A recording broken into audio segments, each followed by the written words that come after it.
So when I think about my curriculum, what I do is I look at it and I say, okay, this works, this doesn't work. And that's okay if we don't do everything, as long as I see that my children are advancing. It is a tool for me to wield rather for me to cower down to or think, oh, I'm not doing everything that I'm supposed to do, or the school year's not done until I get to the end of the last lesson in this book. It is there to help you, not hinder you. Number 8, homeschooling does not have to be expensive. There is the library, there is Pinterest, there are hundreds of blogs, the dollar store.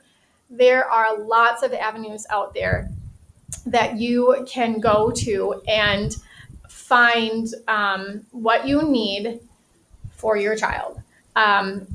However, there are certain areas that I would encourage you to invest in. For example, a lot of people, number one thing they say to me is, oh, I could never teach my child algebra, or geography, or not geography, geometry. And so I think math scares some people. And it didn't scare me because I felt like I had a good grounding in math. But when I had to actually teach it to my daughter, it was really important for me and for her, that she connected to that, 1 + 1 = 2, why, and so, not just because it does. So she questioned those things. And so I invested in a great curriculum. I highly recommend it. Matthew C. And it's all about mastery. And so she really needed that. And so that was our investment. It was not even that big of an investment. It's like $85 a year for a whole school year or whole level. And I use it for every single one of my kids. So divide that by 6 and it's not that expensive. And then, making sure you're investing where you need to. And so, and again, Smoothing the Way, it's a great source for that because they talk about the different styles of curriculum, from classical to textbooks to living books, all of the different styles out there. So it helps you determine what works for you instead of investing first and then figuring out it doesn't work for you. So there are ways around,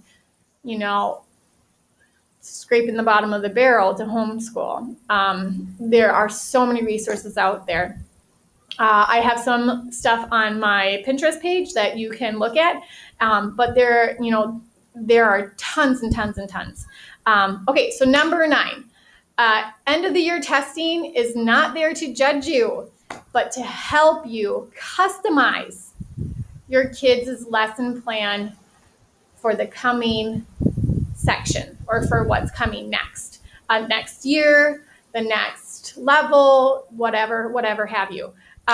It is there to help you. I was so anxious last year when testing came around. I thought, oh my gosh, if they fail this test, are they going to tell me I have to put them in public school? And I was like so nervous. But then the test results came back, and I saw that Destiny was either average or above average in almost every section. And so I wasn't too, I shook that off, and then I was able to look at the results and say, okay, this is where we need to start. This is where we need to grow. This is where we need to, maybe jump ahead. So I would also suggest that you do practice tests. We use the California assessment test.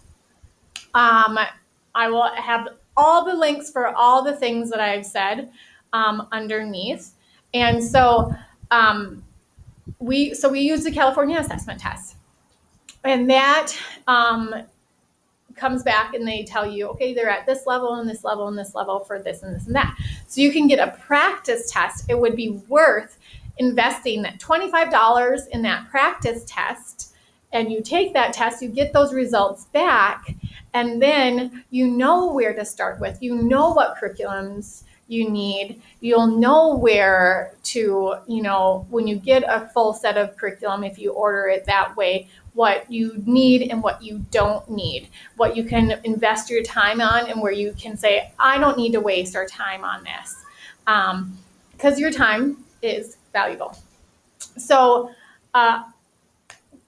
don't fear the test. The test is there to help you. Number 9. Oh no, that was number 9. Number 10, know the laws of your state. Don't do any more than they require, and don't do any less than they require. It is so important to know those things. For Minnesota, you can look on Mache. They have MACHE. They have all the information that you need. They have a tab in there that says laws. You can go and look at it.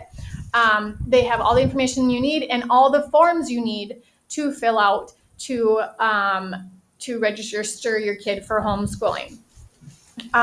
So know your laws, and don't do any more, don't do any less. Don't do any more, because if you do more, number 1, the school district doesn't have any place to put that information.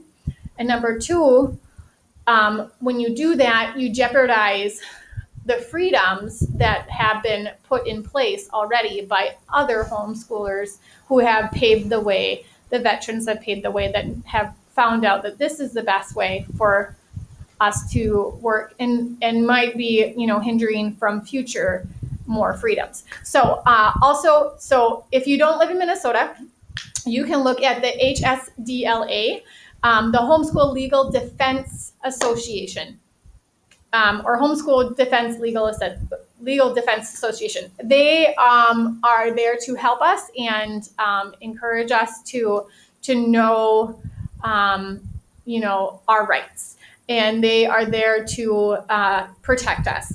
So those are the top 10. I will have the links below, and I hope that you all have a wonderful 4th of July weekend. Bye.